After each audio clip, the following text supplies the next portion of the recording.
यहाँ आपको अपडेट करेंगे। पंजाब पुलिस ने सिक्योरिटी मैचेस और लॉन्ग मार्च पर 43 करोड़ 11 लाख से ज्यादा रकम खर्च कर डाली। पीटीआई के लॉन्ग मार्च के दौरान पुलिस को सिक्योरिटी के नाम पर 5 करोड़ के इजाफी फंड्स जारी किए गए। तफसीलात जानते हैं डॉन न्यूज के नुमाइंदे वसीम रियाज से। वसीम, क्या तफसीलात सामने आई हैं?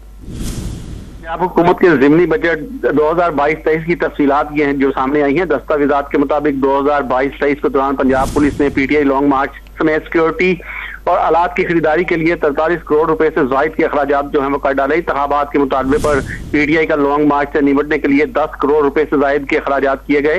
लॉन्ग मार्च के दौरान पुलिस को सिक्योरिटी के लिए 5 करोड़ रुपए के इजाफी फंड जो है वो जारी हुए, जबकि लॉन्ग मार्च के दौरान पुलिस एहलकारों ने खाने पर 5 करोड़ रुपए के अखराजात किए।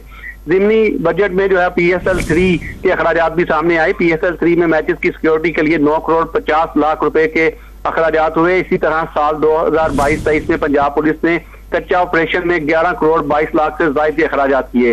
वजीर आजम की लाहौर में मौजूदगी के दौरान सिक्योरिटी आलात की खरीदारी के लिए 12 करोड़ 39 लाख रुपए के इजाफी अखराजात जो है वो हुए।